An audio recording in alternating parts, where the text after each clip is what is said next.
Respected brothers and elders, I greet you with peace. And today we will be talking about one in the chamber. I know this is a gaming channel, but hey, this is games too, right? Anyways, so let's go into the topic of how should we keep one in the chamber. So for me, it's more of a tactical situation. If I'm in a place where I know a situation occurred and it's easy for me to rack one in the chamber by taking cover somewhere, then at that point I wouldn't put one in the chamber. Let's say I go to church or somewhere, and then I wouldn't put one in the chamber in those situations. But where I'm going, like in a small place like a gas station or somewhere very tiny, where I may not get a good chance to put one in the chamber, a small restaurant or something, at that moment I would keep one in the chamber. If I'm meeting, if I'm going to if I'm in the parking lot, one in the chamber. If I'm meeting somebody, one in the chamber. So certain situations, one in the chamber. Some people have the generic, or not generic, but general rule that I should always keep one in the chamber. I feel like that's really up to you, and it also depends what kind of gun you got. See, so like this one right here, let me show you something. So this right here, this will not press all the way unless this is down. So with Glocks, I know a lot of people, Glock is very famous. With Glock, you only have this safety. And I've seen in one video where a man, he had his carry gun with him. He carries it in the front. And as he bent down, this thing went off somehow. And he shot himself. Not in the area, but like on the side a little bit, I don't want to say it on camera, but yeah, you get what I'm saying. So with these are Springfield XD9. I feel like this is a little bit better because it has this safety right here. So let me demonstrate a little bit. So before I demonstrate, I just want to show you that the gun is unloaded. It is clear.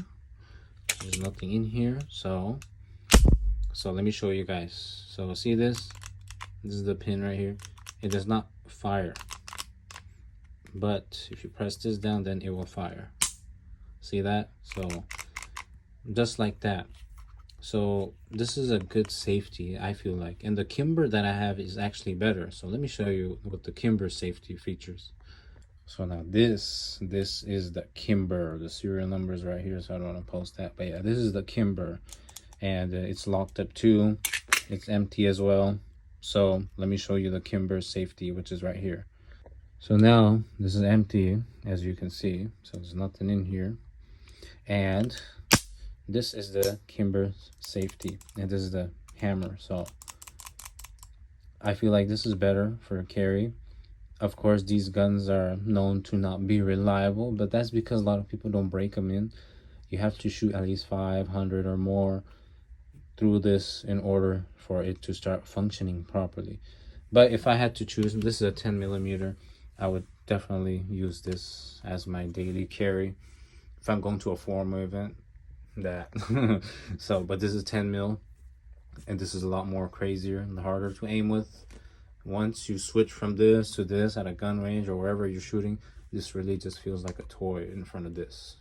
And to be honest, in my personal experience, I have seen, and also on YouTube videos, a 45 ACP is not the best caliber to carry because, like, for example, if you're in a car, I've seen 45 ACP. It can penetrate car doors, but at certain points it can't.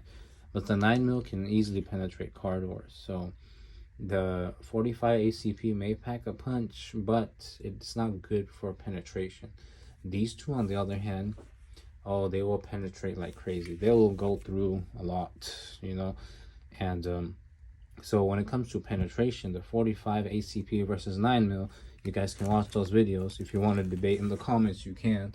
But I think the 9mm has more penetration than the 45 ACP. And of course, the 10 is a lot more crazier. So it's empty, okay? So just making sure, because I don't like to keep these guns loaded like that, I mean, I feel like the reason why I'm very tactical with one in the chamber is because there's a higher chance of you injuring yourself or someone innocent than an actual scenario. But of course, we have to be prepared for that as well, right? So that's why I'm very cautious. I feel like we should be cautious, and always keep your finger off the trigger.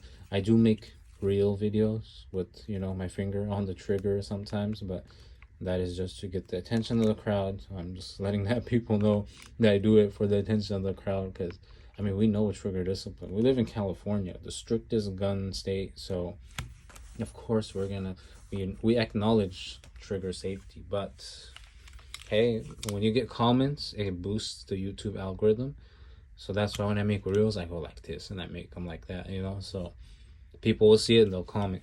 So I don't want to keep this video long. Let me know what other topics to talk about, and take care. Peace.